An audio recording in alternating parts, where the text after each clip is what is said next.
નમસ્કાર। આજે આપણે રાજકોટ ન્યૂઝ 108ના માધ્યમથી હમણાં ગાય એક રાષ્ટ્રમાતા જાહેર થવા બાબતે અમારું એક મિશન ચાલે છે અને ખાસ કરીને ક્ષત્રિય સમાજ માટે તો ભૂમિની રક્ષા, ગાયની રક્ષા, વૃક્ષની રક્ષા અને એના શરણે આવેલાની રક્ષા એક ક્ષત્રિય ધર્મ હોય છે। અને જ્યારે આપણા ભૂતપૂર્વ મુખ્યમંત્રી શ્રી શંકરસિંહ વાઘેલા સાહેબ જ્યારે આજે એમની સાથે અમારી ચેનલને મુલાકાત મળી છે તો ગાય રાષ્ટ્રમાતા જાહેર થાય એ માટે પુરીના શંકરાચાર્યથી માંડીને ચારે ચાર શંકરાચાર્ય દ્વારા સરકારને વારંવાર આ બાબતે કહેવામાં આવે છે। અને જ્યારે મોરારજી દેસાઈ જ્યારે વડાપ્રધાન હતા ત્યારે ન્યાલકરણ આશ્રમના જે વરિષ્ઠ સંત હતા એવા અનેક સંતો, મહંતો, મંડલેશ્વરો, જગતગુરુઓ અને જે ગૌશાળાના સેવકો છે એ બધા સતત એને પ્રશ્ન કરી રહ્યા છે કે ગાયને રાષ્ટ્રમાતા જાહેર થવી જોઈએ। તો બાપુ જય માતાજી। જય માતાજી।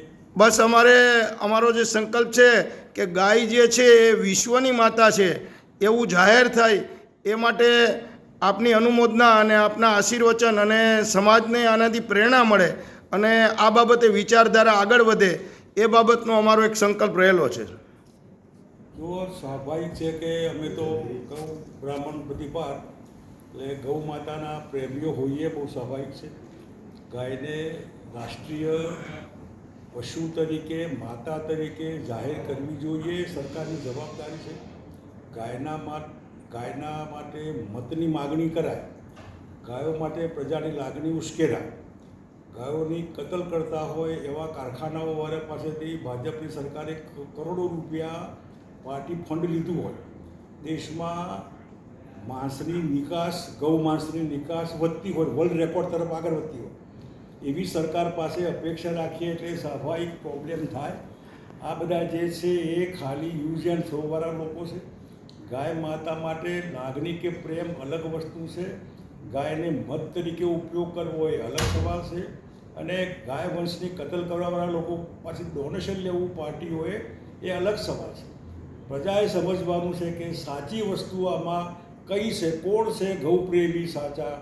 આજે વર્ષોથી મારા ત્યાં ગાયોનો તબેલો, આજે બી ગીરની ગાય, કાંકરેજની ગાય આજે બી હું રાખું છું। આજે બી ગાયનું દૂધ, ગાયનું છાણ, ગાયનું પેશાબ, ગાયનું ઘી, છાશ વગેરેનો ભરપૂર ઉપયોગ કરું છું। એવા ઠેકાણે સ્વાભાવિક છે કે ભારત સરકારે પ્રજાની લાગણી ધ્યાનમાં રાખીને ગાય માતાને પૂરો માતાનો દરજ્જો આપવો જોઈએ, કંઈ ખોટું નથી। અને આમાં એની ગાયના માંસની કતલખાના રોકવા જોઈએ। આ તો ડોનેશન લેશે કતલખાનાવાળો, ગાયના કતલખાનાવાળા, એવી પાર્ટી પાસે અપેક્ષા રાખવું પ્રોબ્લેમ જરૂર છે, પણ આપણે સમજીએ કે પ્રજાની લાગણી એ બહુ મોટી વસ્તુ છે। આવનારા દિવસોમાં જો આ સરકાર નહીં સમજે તો ગૌપ્રેમીઓ સરકાર બદલતા પર વિચાર નહીં કરવો જોઈએ એવી હું અપેક્ષા ગૌપ્રેમીઓ પાસેથી પણ રાખી છું। પુરીના શંકરાચાર્ય તો ખાસ જે જાહેરમાં બોલે છે કે તમે ગાયને રાષ્ટ્રમાતા જાહેર કરતા નથી, ગાયની રક્ષા કરી શકતા નથી, ગાયની જે મટનની નિકાસ થતી હતી અનેક ગણી વધી ગઈ છે। તો આ બાબતે બાપુ આપે જણાવ્યું છે અને ફરીથી ગાય રાષ્ટ્રમાતા જાહેર થાય તો રોજગારીનો પ્રશ્ન બહુ મોટા લેવલે હલ થાય એમ છે, એનાથી સમૃદ્ધિ પણ વધે છે અને ગાય દ્વારા જે સમૃદ્ધિ પ્રાપ્ત થાય એના કારણે અનેકના ગુજરાન પણ ચાલશે અને ગૌના તમામ ઉત્પાદનો જે છે એ મનુષ્ય જીવન માટે બહુ ઉપયોગી છે। એ આદિ અનાદિથી ગાય એ કોઈ જાતિની માતા નથી। હિન્દુ લોકો પણ ગાયને પાળે છે, મુસ્લિમ લોકો પણ પાળે છે।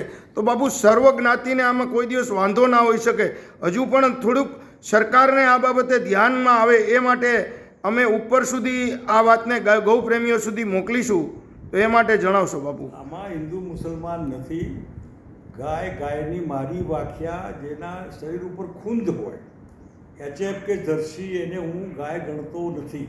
કહેવા પૂરતું એ પશુ, લોકો એને ગાય કહે છે, પણ ગાયને જે ખૂંદ હોય, આપણી ગીરની એટલી મોટી ખૂંદ હોય, કાંકરેજની પણ ખૂંદ હોય છે, એમાંથી જે સૂર્ય નાડી પસાર થતી હોય છે ને એના દૂધનો ઉપયોગ, એના પેશાબનો, એના છાણનો, એનો વગેરે એ અતિ મહત્ત્વનું માનવ ઉપયોગી હોય છે।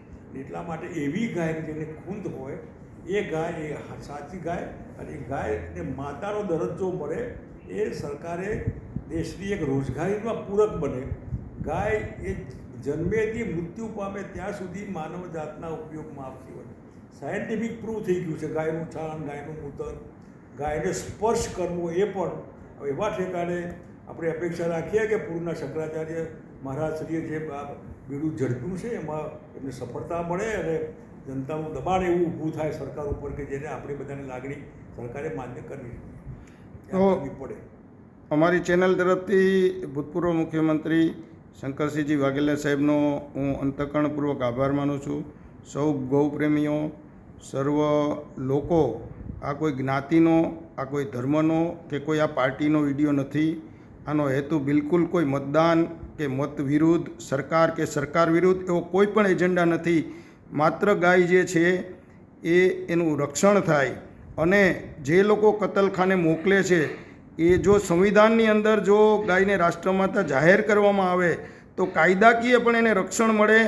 અત્યારે તો એવું થાય છે કે ગાય કતલખાને જાતી હોય અને પોલીસની એફઆઈઆર કરવા જાય ત્યારે કસાઈ લોકો એ ફરિયાદ કરનાર ઉપર હુમલો કરે. તો આ રીતે ગાયનું પણ રક્ષણ નથી ને ગાયનું રક્ષણ કરનારનું પણ રક્ષણ ઘવાયેલું છે. તો બાપુ આ બાબતે ખાસ કરીને આપે જે સરકારને જણાવેલ છે એ આ બાબતને અમે વધુમાં વધુ લોકો સુધી મોકલીશું. ધન્યવાદ. જય માતાજી. જય માતાજી. ધન્યવાદ.